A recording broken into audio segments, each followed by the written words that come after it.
حضرت عثمان غنی رضی اللہ تعالیٰ عنہ کا واقعہ مشہور ہے۔ جب کسی قبر کے پاس کھڑے ہوتے تو اس قدر روتے کہ ریش مبارک،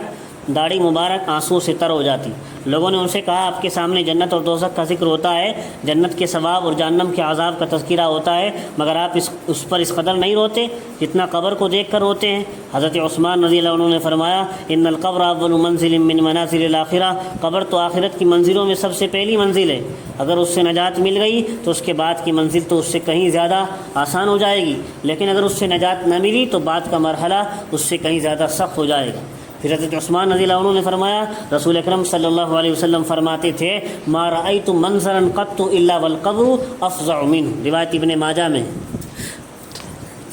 میں نے قبر سے زیادہ، حضور فرما رہے ہیں میں نے قبر سے زیادہ خوفناک کوئی منظر نہیں دیکھا۔ حضرت اسماء بنت ابی بکر کہتی ہیں ایک بار رسول اکرم صلی اللہ علیہ وسلم نے اپنے خطبے میں، اپنے تقریر میں فتنہ قبر کا ذکر فرمایا اور اس طرح بیان کیا کہ لوگ دہاڑے مار مار کر رونے لگے۔ اس قدر کوحرام برپا ہوا کہ میں بات نہیں سمجھ سکی کیا معاملہ ہے۔ جب سکون ہوا تو میں نے اپنے قریب ایک آدمی سے پوچھا ابھی حضور صلی اللہ علیہ وسلم نے کیا ارشاد فرمایا تھا؟ اس نے جواب دیا کہ حضور نے ارشاد فرمایا قد اوحی الی انکم تفتنون فی القبور قریبا من فتنۃ الدجال، میری جانب وحی کی گئی اس بات کی کہ تم لوگ فتنہ دجال سے پہلے فتنہ قبر میں مبتلا کیے جاؤ۔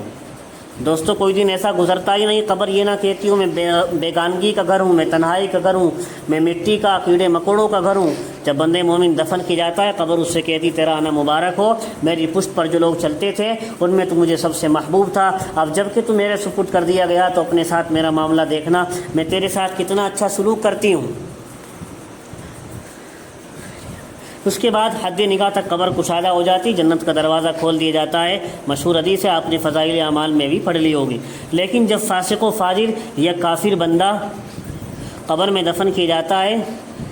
تو قبر اس سے کہتی تیرا آنا نامبارک ہو، جو لوگ میری پشت پر چلتے تھے ان میں تو میرے نزدیک سب سے زیادہ مبغوث ناپسندیدہ تھا، آج جب تو میرے حوالے کیا گیا ہے تو دیکھنا کہ میں تجھ کو کس طرح سزا دیتی ہوں۔ اس کے بعد قبر اس مردے کو اس طرح بھیجتی ہے کہ دائیں طرف کی پسلیاں بائیں طرف کی پسلیوں میں اور بائیں طرف کی پسلیاں دائیں طرف کی پسلیوں میں گھس جاتی ہیں۔ اس پر 70 اژدہے اور دوسری روایت کے مطابق 99 اژدہے مسلط کر دی جاتے ہیں،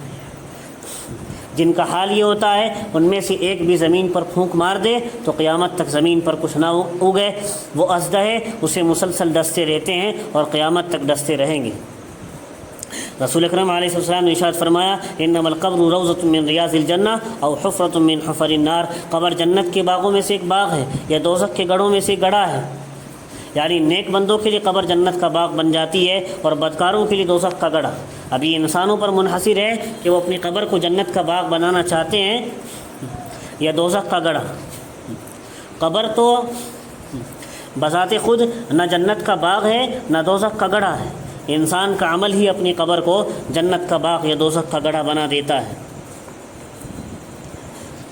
بندے مومن کو منکر نکیر کے سوالات کے جوابات میں جو کامیابی حاصل ہوتی ہے اور جس کی وجہ سے قبر میں اس کے ساتھ انعام و اکرام کا معاملہ ہوتا ہے، اس کے متعلق سورہ ابراہیم میں اللہ نے فرمایا یثبت اللہ والذین آمنوا بالقول الثابت فی الحیات الدنیا وفی الآخرہ، ایمان والوں کو اللہ تعالیٰ اس پکی بات یعنی کلمہ طیبہ سے دنیا و آخرت میں مضبوط رکھتا ہے۔ کلمہ طیبہ ایسی چیز ہے کہ کلمہ طیبہ کثرت سے پڑھنا چاہیے انسان کو، افضل الذکر ہے، افضل الذکر اس کو کہا گیا ہے۔ تو کلمہ طیبہ پر کہ کثرت سے پڑھنے کی وجہ سے اور کلمہ طیبہ پر قائم رہنے کی وجہ سے اللہ تعالیٰ اس کے منکر نکیر کے سوالات کے جوابات بھی آسان فرما دیتے ہیں۔ حضور نے یہ بھی ارشاد فرمایا تھا یتبع المیت ثلاثۃ فیرجع اثنان، میت کے پیچھے 3 چیزیں جاتی ہیں، ان میں سے 2 تو لوٹ آتی ہیں واپس اور ایک اس کے ساتھ رہتی ہے، اس کے پیچھے اس کے رشتہ دار، اس کا مال اور اس کا عمل جاتا ہے۔ رشتہ دار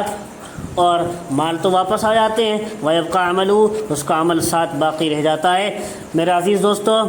سوچنے کا مقام ہے وہ عمل جو قبر کی کٹھن گھڑی میں کام آنے والا ہے وہ ہمارے پاس کتنا ہے، ذرا ہم غور کر کے دیکھ لیں۔